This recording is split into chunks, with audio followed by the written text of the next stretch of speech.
J'ai perdu ma belle-sœur bien-aimée.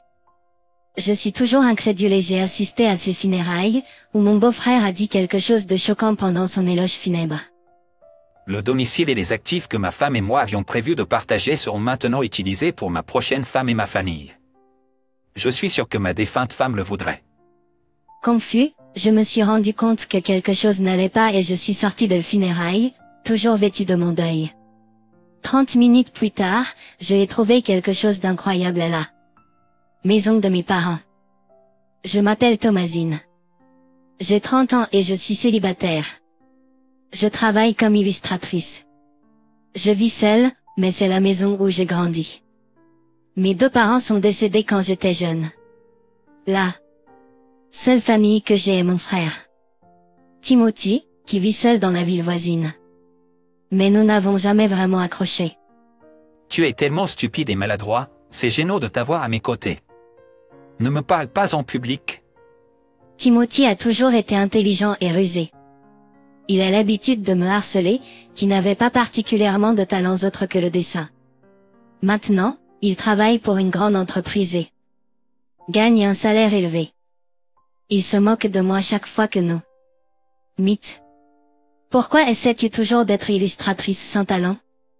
Pourquoi ne pas simplement abandonner et te marier? Oh, mais tu n'as jamais eu de petite amie, donc ce sera peut-être difficile.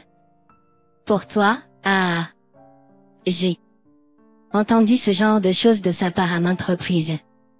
Aujourd'hui, je craignais de le rencontrer à nouveau. Et, Tina, je suis en train d'arriver. 30 minutes plus tard, j'ai trouvé quelque chose d'incroyable à la maison de mes parents. Aujourd'hui, il était venu annoncer ses fiançailles. Je me demandais quel genre de personne épouserait Timothy sans cœur. Honnêtement, j'étais terrifiée par cette annonce de fiançailles. Sa fiancée doit être une femme au fort caractère. Je suis sûre qu'ils se moqueront tous les deux de moi pour être inexpérimentée en relation, même à 30 ans.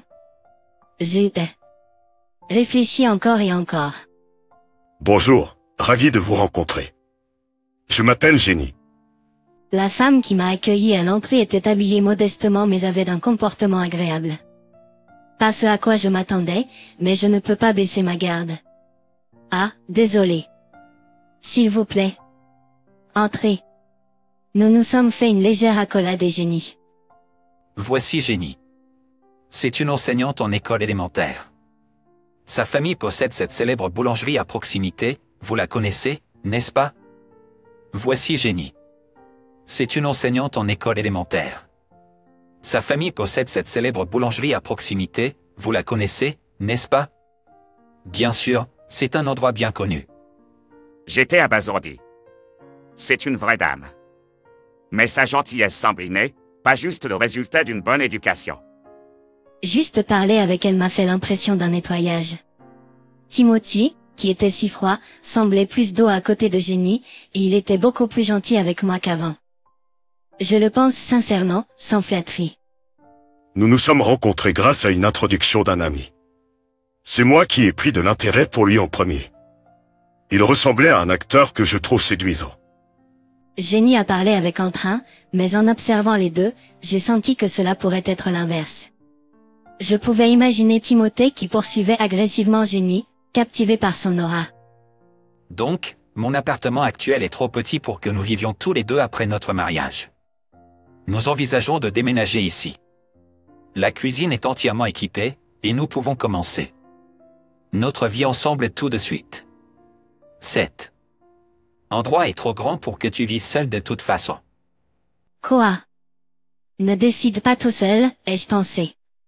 Mais je sentais que je pouvais m'entendre avec ma future belle-sœur et que Timothée semblait plus doux aussi. De plus, j'avais un peu peur de vivre seule. Dans une si grande maison. Thomasine, je suis désolé de te l'imposer comme ça. Si tu n'es pas à l'aise avec ça, n'hésite pas à dire non. Non, ça va. Je suis heureux d'avoir plus de famille.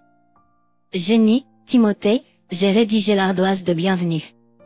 Qu'en pensez-vous? Wow, Thomasine, tu es tellement talentueuse. Ça a l'air incroyable.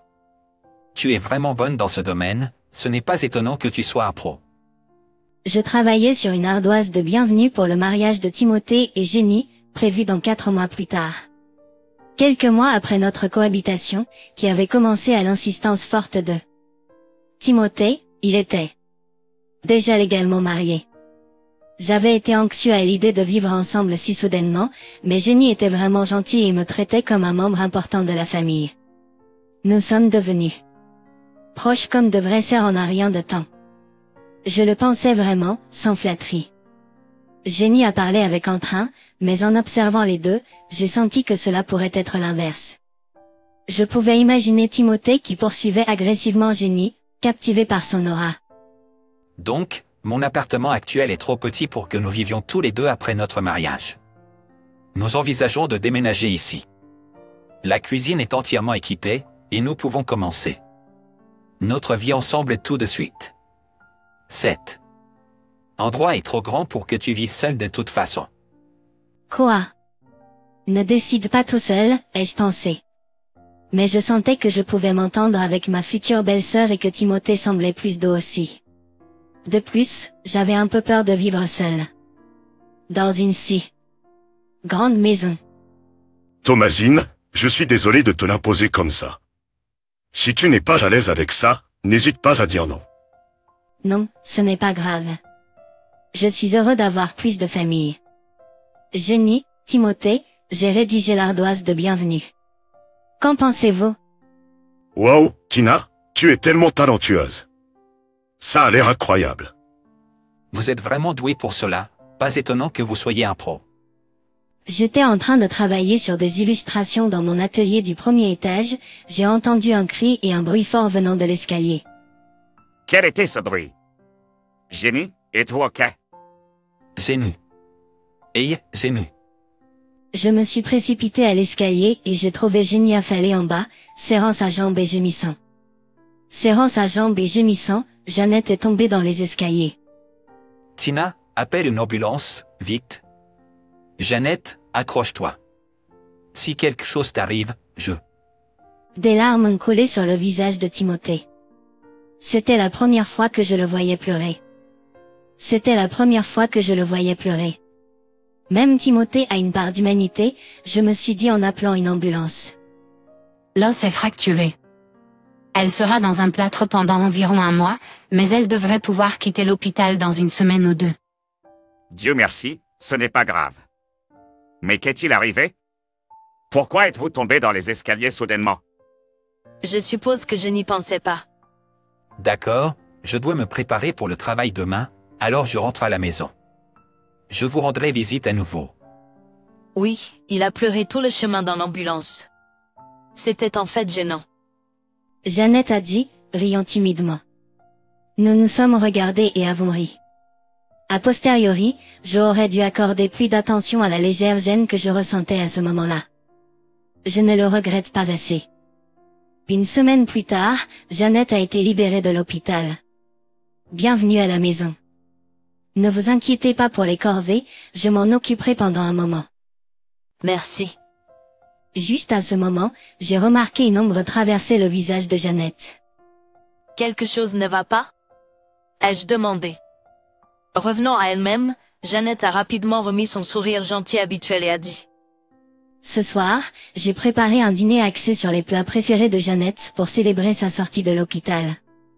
J'avais hâte de revivre joyeusement avec Jeannette. Malgré tout, je travaillais régulièrement sur le panneau de bienvenue pour le mariage de Timothée et Jeannette. Un soir, mon téléphone portable a sonné. C'était un numéro inconnu. J'ai réfléchi à l'ignorer, mais il a continué à sonner de manière insistante, alors j'ai nerveusement décroché.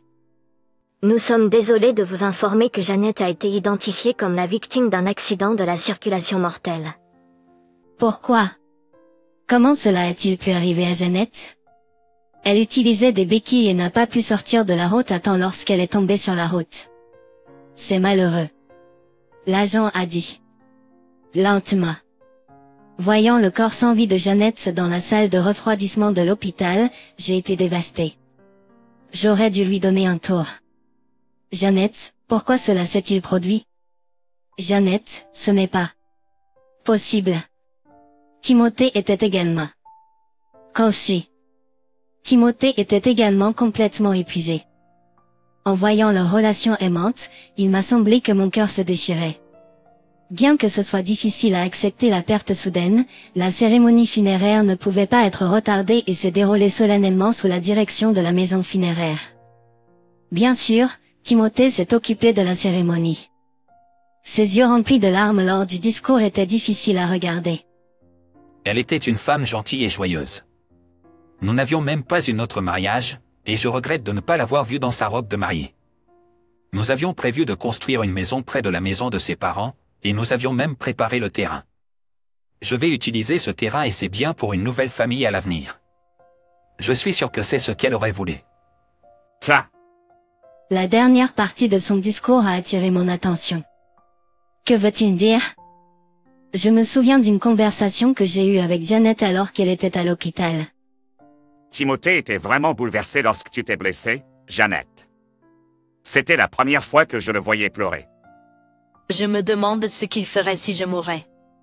Il pleurerait probablement une rivière, peut-être même qu'il me suivrait. Je préférerais qu'il ne le fasse pas, mais je n'aimerais peut-être pas non plus qu'il trouve une nouvelle femme. Suis-je trop possessive? Quand Timothée est venu nous rendre visite, Janet a partagé notre conversation avec lui. Tu es la seule femme pour moi. Si tu me précises, je resterai seul pour le reste de ma vie. Il a dit, en regardant profondément Janet dans les yeux. Ils formaient un couple tellement aimant. J'ai été enveloppée de chaleur. Et pourtant, il a dit cela. À vrai dire, Timothée avait été étrange avant et après l'hospitalisation de Janet. Parfois, il la regardait avec tendresse, mais occasionnellement, son regard devenait froid. Lorsque Janet lui a demandé des comptes sur ses nuits tardives, je lui ai été assigné un nouveau projet au travail. Je devrais être en mesure de rentrer plus tôt à la maison bientôt. J'ai ressenti une gêne face au changement d'expression.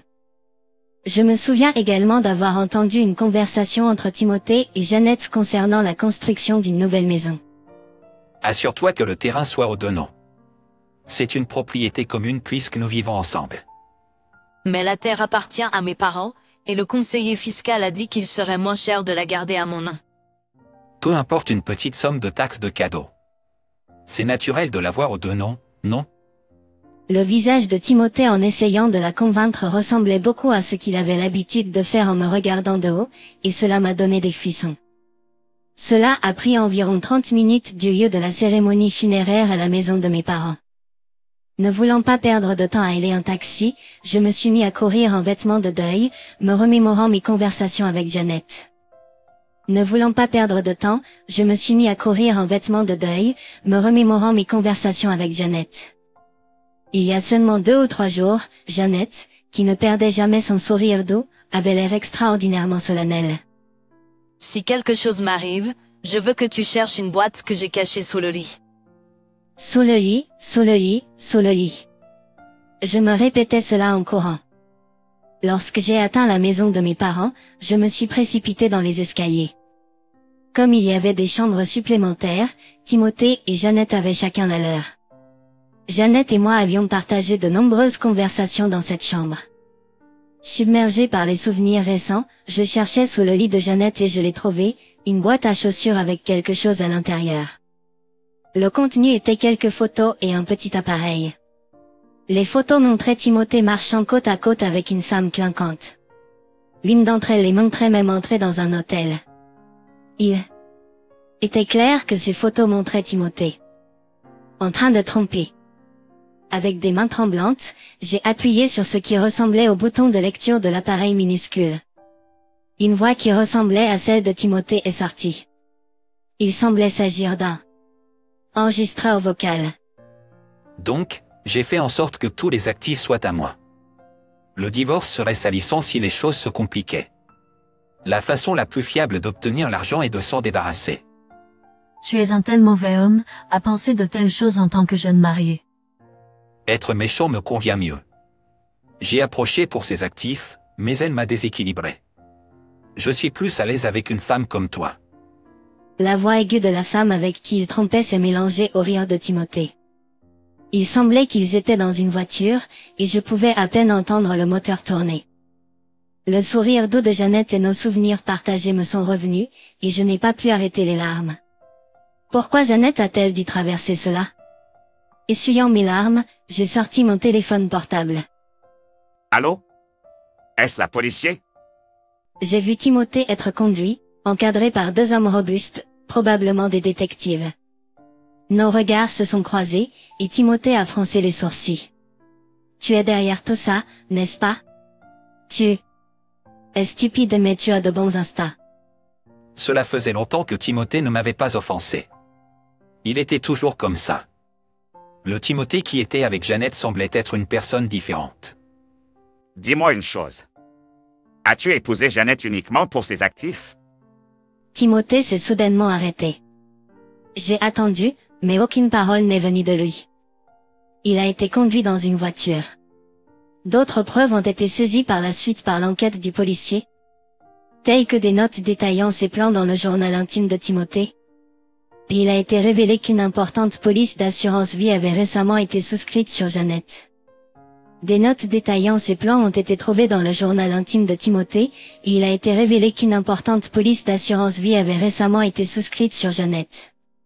Bien sûr, Timothée était le bénéficiaire. Il est également apparu que Jeannette avait récemment été prescrite des somnifères pour l'insomnie, qu'elle avait commencé à prendre vers le moment où ils discutaient du terrain pour leur nouvelle maison et de la souscription d'une assurance vie. Bien qu'il n'y ait pas eu de preuve directe de l'implication de Timothée, la préméditation claire a conduit à son arrestation. La police a conclu que Jeannette, bouleversée par les actions de Timothée, avait probablement trébuché à cause des effets secondaires de ses somnifères et était tombée dans les escaliers. S'il n'y avait pas eu cette chute, elle ne serait probablement pas passée sous une voiture. Je regrettais de ne pas avoir pu faire quoi que ce soit ce jour-là. 6 mois plus tard, je priais devant la tombe de Jeannette. De nombreuses lettres d'anciens élèves de Jeannette ornaient sa tombe. Jeannette, je pars en France. Mon mentor de l'école d'art m'a recommandé, alors je vais travailler comme illustratrice là-bas. Je voulais changer d'environnement, fatigué de vivre dans la maison remplie de souvenirs de Jeannette et de penser à Timothée, qui serait probablement libéré sous peu pour une infraction moindre. Je prends la partie du panneau de bienvenue que j'ai dessiné de Jeannette, même si nous ne l'avons jamais utilisé. Timothée a été libéré peu après, mais bien sûr, il a perdu son emploi et n'a pas reçu un centime des actifs de Jeannette. Je n'avais pas l'intention de jamais traiter à nouveau avec lui. Selon les rumeurs, Timothée a été poursuivi en justice devant les tribunaux civils par les parents de Jeannette et a fait face à une demande considérable de dommages et intérêts. Naturellement, il n'a pas pu payer, et il n'avait pas de proches disposés à l'aider. Je m'attendais à ce que Timothée se cache, mais étonnamment, quelques centaines de dollars étaient déposés chaque mois sur le compte de Jeannette. Apparemment, il se débrouillait avec des travaux journaliers. Alors que cela ne l'exempte pas, j'espère que Timothée passera sa vie à réparer ce qu'il a fait à Jeannette. Je ne peux pas comprendre pourquoi la douce Jeannette a dû être trahie et mourir, mais je sens que continuer à y réfléchir rend hommage à sa mémoire.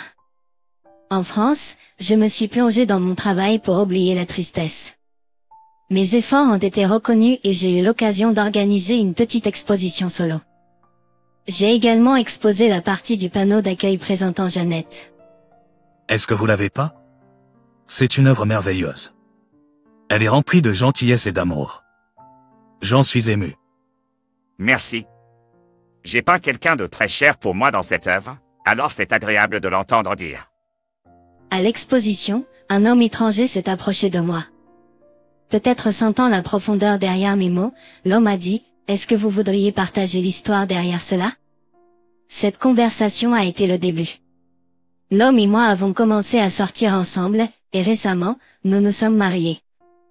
Dans notre nouvelle maison, nous avons accroché le tableau de Jeannette qui a tout déclenché. Je parie que Jeannette nous a réunis. Je dis à la peinture. Et pendant un instant, il m'a semblé que le génie dans le tableau souriait en retour.